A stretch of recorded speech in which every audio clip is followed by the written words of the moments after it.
दो रूप हैं। मौखिक भाषा के दो रूप हैं, मौखिक भाषा और लिखित भाषा। मौखिक भाषा, जब हम अपने मन के भाव और विचारों को दूसरे के समक्ष बोलकर प्रकट करते हैं तब उसे हम मौखिक भाषा कहते हैं। जैसे वार्तालाप, टेलीफोन, रेडियो, भाषण, नाटक आदि। नोट: मौखिक भाषा भाषा का सबसे प्राचीन रूप है। भाषा का सबसे प्राचीन रूप मौखिक भाषा है। मनुष्य सबसे पहले यही भाषा सीखता है। मनुष्य सबसे पहले मौखिक भाषा सीखता है। अब हम लोग लिखित भाषा के बारे में जानेंगे। जब हम अपने मन के भाव और विचारों को दूसरे के समक्ष लिखकर प्रकट करते हैं तब उसे हम लिखित भाषा कहते हैं। जैसे लिखित भाषा कहते हैं पत्र। लिखित भाषा का उदाहरण: पत्र, समाचार पत्र, कहानी, जीवनी, निबंध। नोट: लिखित भाषा भाषा का स्थायी रूप है। भाषा का स्थायी रूप लिखित भाषा है।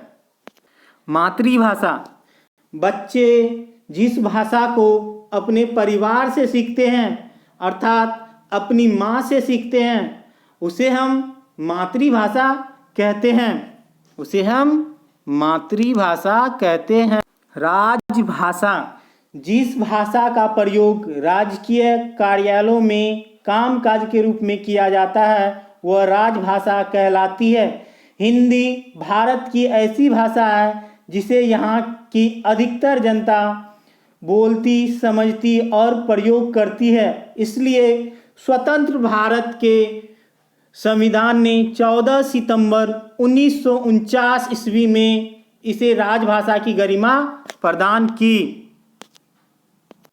बोली अथवा उपभाषा, सीमित क्षेत्र विशेष में बोली जाने वाली भाषा बोली अथवा उपभाषा कहलाती है। और कहने का मतलब सीमित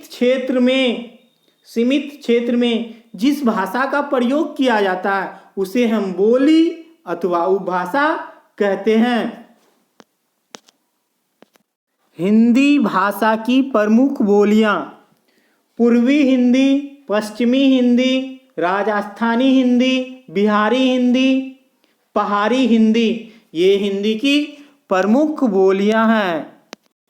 लिपि, भाषा के लिखने के ढंग को लिपि कहा जाता है। दूसरी परिभाषा, लिखित भाषा लिपि कहलाती है। एक अन्य परिभाषा, भाषा को लिखने के लिए जिन चिन्हों का प्रयोग किया जाता है उसे लिपि कहते हैं। हिंदी भाषा की लिपि देवनागरी है। हिंदी भाषा की लिपि देवनागरी है। इसके अतिरिक्त मराठी भाषा भी देवनागरी लिपि में ही लिखी जाती है। उर्दू की जो लिपि है वह है फारसी और अंग्रेजी की लिपि रोमन और पंजाबी भाषा गुरुमुखी लिपि में लिखी जाती है। नोट: देवनागरी और रोमन लिपि बाएं से दाएं लिखी जाती है। देवनागरी लिपि बाएं से दाएं लिखी जाती है।